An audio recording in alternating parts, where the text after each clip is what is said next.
Sometimes I just like to marvel at heroes. I mean, let's face it, it's been since 2015 DC we have seen an extraordinarily competitive deck of heroes. Master Dark Law is a very powerful card, but with Master Rule 4, you're really limited to be able to summon just Dark Law in the extra monster zone.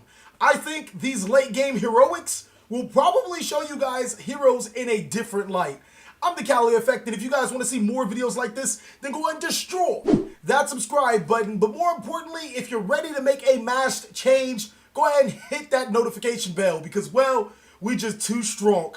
I also want to give a shout out to all my Patreons. Without you guys, this video would not be here. I appreciate you guys so much. We're working on that equipment and we're getting so many more things just because of you guys. We also have 2 new Patreons.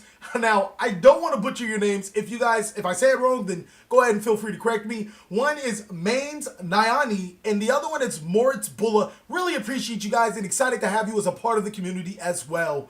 Also, I want to give another time to shout out my Instagram. If you guys want to get the instant dank memes already to your phone, then you guys might want to add us. We're also moving our binder updates to Instagram, so if you guys want to see what TheCaliEffect has latest and greatest for sell and trade, then go ahead and check me out there. Without further ado, I present to you a competitive elemental hero deck profile for this format.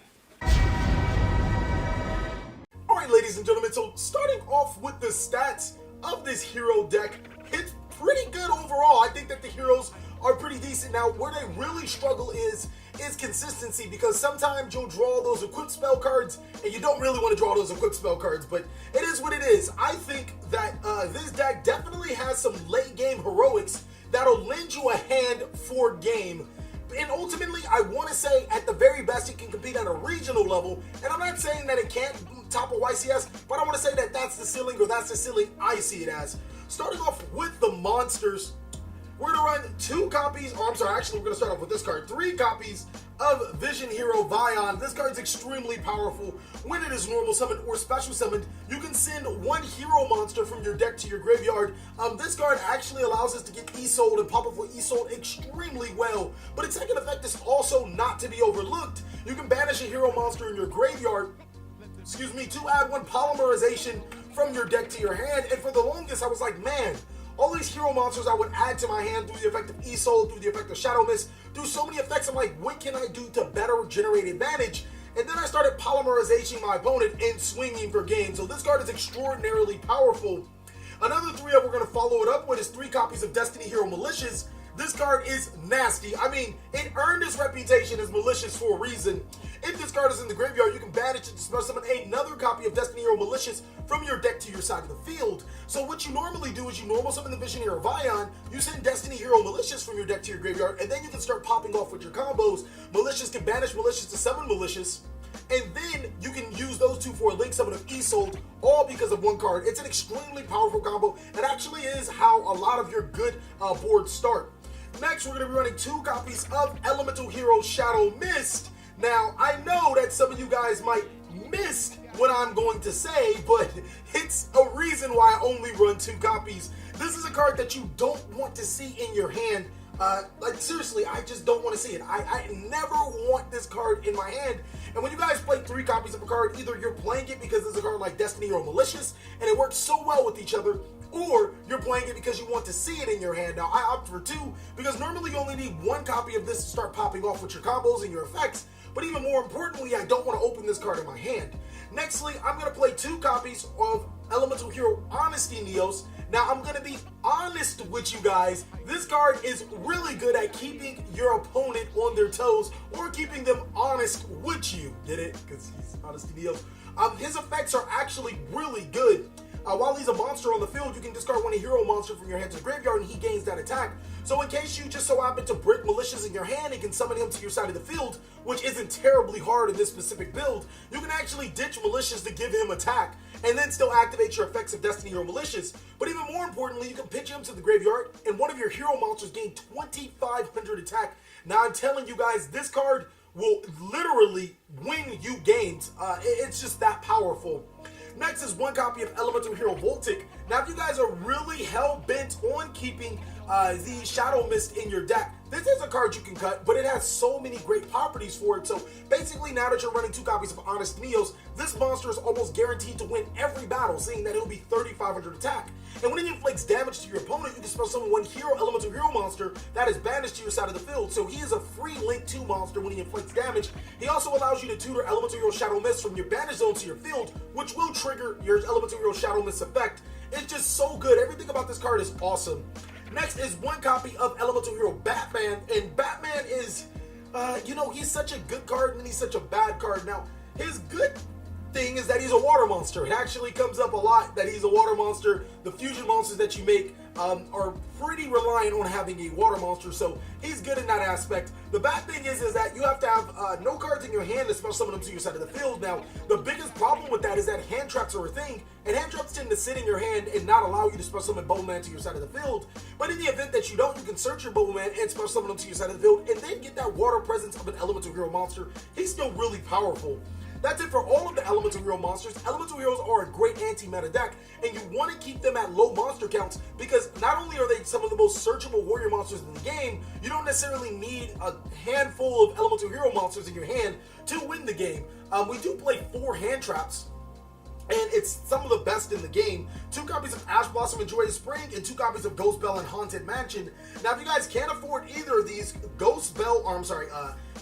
if you can't afford either of these, my apologies, Ghost Ogre and Ghost Reaper and Winter Cherries are also really terribly great options in this deck.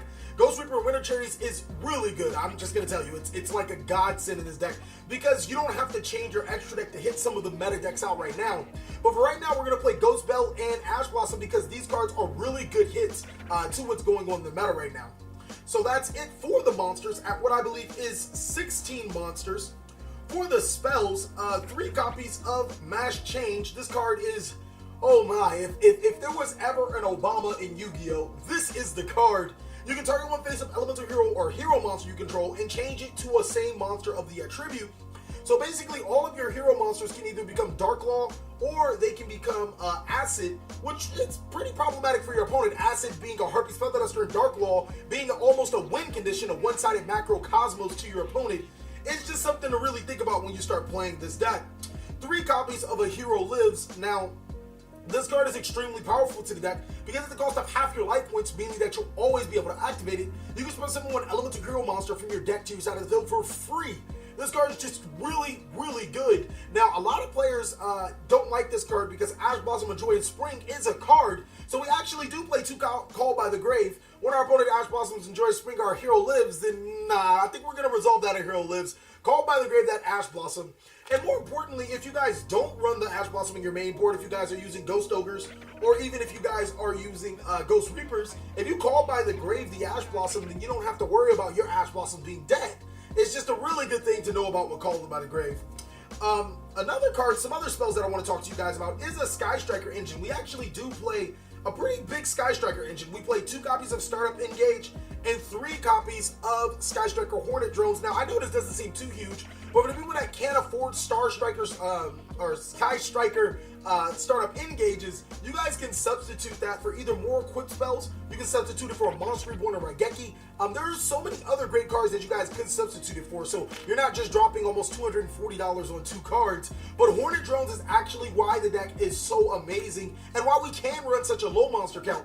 What it does is if we control no monsters, we can special summon 1 token to our side of the field, and that token, yes, is a warrior monster, and that's what's so important about this. What I actually like to do is activate A Hero Lives first, and if my opponent have no responses, I chain Sky Striker Mecha Hornet Drones, or if I open 2 Hornet Drones, I just activate them both at the same time, chaining them one to another, because I still fulfill the condition of not having a monster on my side of the field before those cards resolve. So they don't necessarily conflict with A Hero Lives, and they just work really well at getting those warrior monsters to your field. Consequently, there was quite a few games that I played where Sky Striker Mobilize Engage actually messed with my opponent. I started off with the Mobilize Engage. They think that I'm playing Sky Strikers because if I do see it, I will make the Kagari first. They'll get over the Kagari, and I'm like, cool, let's just start playing Elemental Heroes. This is really good bait for their traps, or for their hand traps or whatever they have going. Next is 1 copy of Foolish Burial. This card's really good for putting not only Shadow Mist if you need to in the graveyard, but more importantly, Destiny Hero Malicious. Miracle Fusion is, oh my god, this card is busted in here. It's a free fusion monster to your side of the field. In worst case scenario, all of your elemental hero monsters are warriors, so you can use it for a link of E-Soul if you really need it. I like summoning elemental hero Absolute Zero to my side of the field and then linking off with it, triggering Absolute Zero's effect to give me a Raigeki. One copy of Polymerization. This card actually is mandatory. It actually helps you unbrick your hands when you draw monsters like Malicious, other cards that you don't want, or if you want to pop off with your my apology, if you want to pop off with your Bubbleman, the Polymerization really does come in handy. That's it for the spell cards, or for the spell cards that don't go in conjunction with each other. I actually run 7 equip cards in this deck, and that's where I feel like the consistency issues do mess up. Now, don't get me wrong, all of these equipped spell cards, if you open them, are amazing. And the reason why we play 7 of them is so we can gain the effects of E-Soul twice. Now, it would be kind of ridiculous to play 2 copies of E-Soul and have a deck built around getting E-Soul as fast as possible and not playing enough spell cards to make E-Soul matter. Now, I did try to counterbalance not drawing any of the equipped spell cards by running 42 cards, but, you know, things aren't always how you put them. So, on to the equipped spell cards and why I play them. United We Stand is, man, this card is amazing. If your opponent allows you to go off with your combo uninterrupted, thinking that they're just going to have a good day, you can United We Stand one of the biggest monsters in the game. There was actually a time where I did it. I made a monster 9,000 attack, and then literally just attacked him for game. I'm like, there's nothing you can do. The damage you're just going to take off of this attack is just going to win. So, United We Stand is extremely powerful. Same thing with Mage Power. Another powerful card that, you know, gives you monsters really strong power, allow you to attack over anything crazy good. Moonbear Shield guarantees that you will win the battle no matter what. And the reason why we run 1, 1, and 1 is because, again, while these spell cards are extremely powerful in their own right, we still want to get off E-Soul. We don't want to see too many of them in our hand. The Vine Sword Phoenix Blade does make all of your Nightmare cards pop off for free. It's just a really good card. Now, this card is a tech of my own. I think he's like, it's the reason why we can only run 7, or we can run 7 and get away with E-Soul twice. Sort of Deep-Seated. This is the best equipped spell card. And like, if you want to draw an equipped spell card, hope it's sort of Deep-Seated. So basically what it does is that it gives a monster 500 attack. Whoop-de-doo. More importantly, when Sword of Deep-Seated is sent to the graveyard, you place it on top of your deck. This deck does so much searching that you don't need to worry about placing it on top of your deck. Like, you don't have to worry about that. You'll always just put it to the top of your deck and then search off of it, and then still be able to trigger your E-Soul's effects. Now that I think about it, I do apologize. I actually am missing one more spell card, and let me just get out of this other deck I was messing around with. You do run 1 copy of Reinforcement of the Army. I actually do run that. My apologies. Next is 1 copy of Big Bang Shot. This card, ooh, after I show you guys this combo, you guys are gonna be like, man, Big Bang Shot is pretty good. But worst case scenario, you can equip Big Bang Shot to your opponent's monster and then get rid of Big Bang Shot, banishing the opponent's monster. And then lastly is 1 copy of Axe of Fools, really good at negating your opponent's monster's effects because, you know, it negates monsters' effects. It's pretty good. So that is our 7 equipped spell cards. Now, I know it is a hefty lineup of spell cards, but you would be a fool not to play these cards, or, you know, enough spell cards to resolve your E-Soul at least twice. At least in my opinion, I feel like that's how E-Soul should be ran, especially in this deck that does want to have recovery.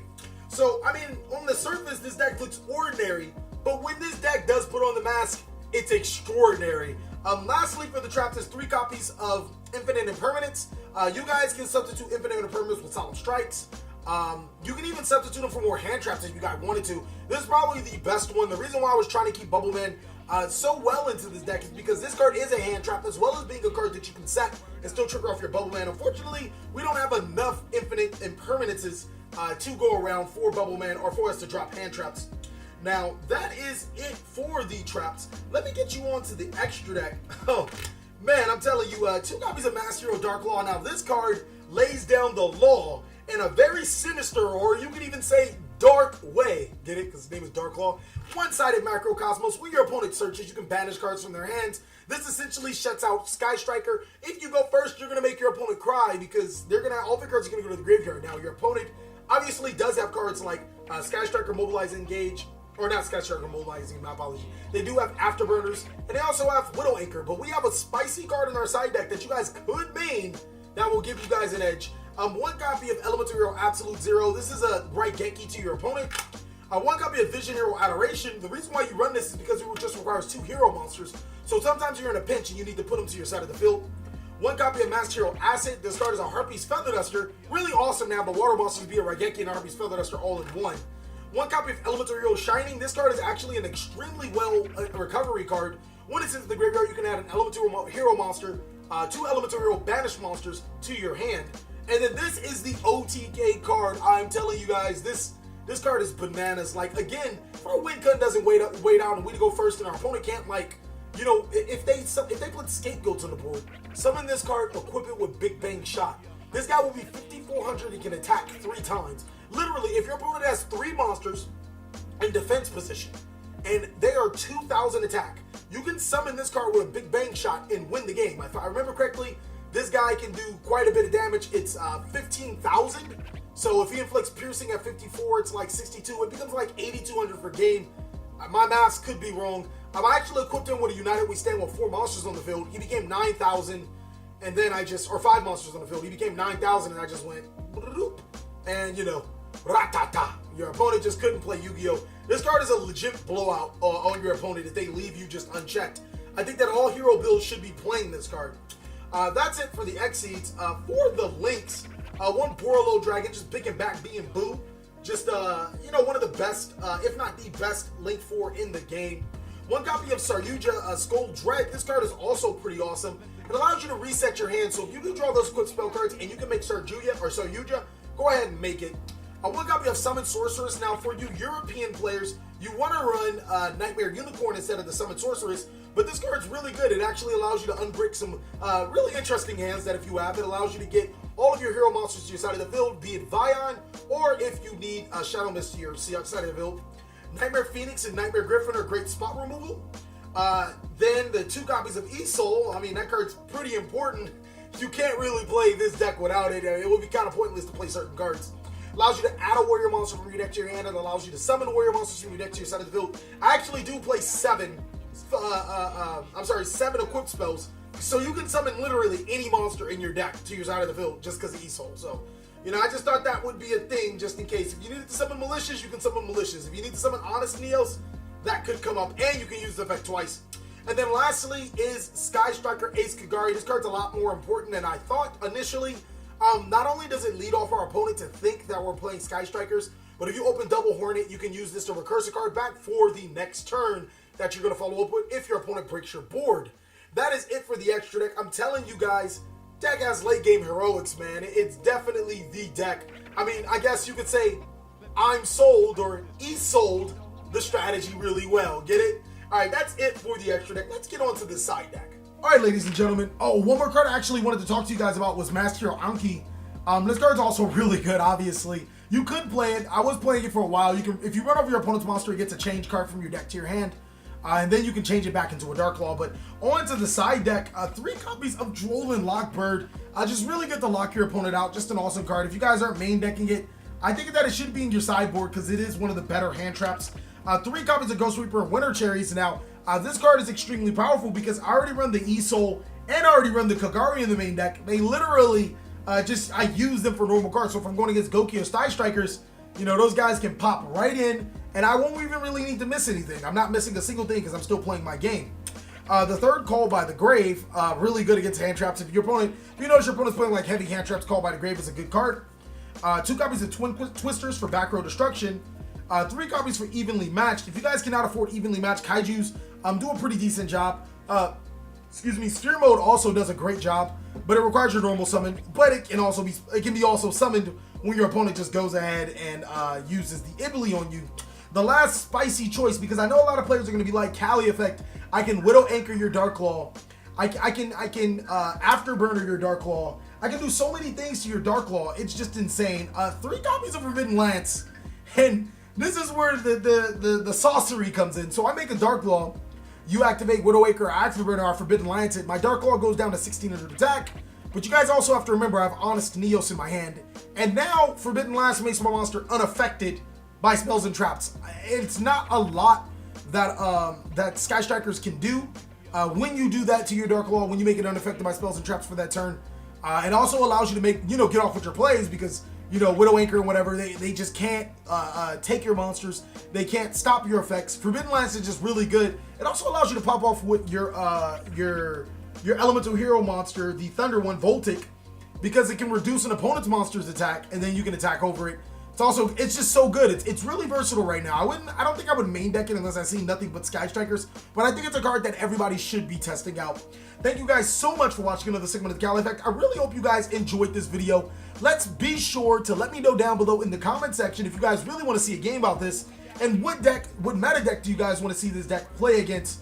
Also, be sure to give this video a like. Let's try to get to 200 likes just to have affirmation that you guys want to see more hero videos. Please like, comment, subscribe, but most of all, enjoy. I hope you guys are having a great day, like I am.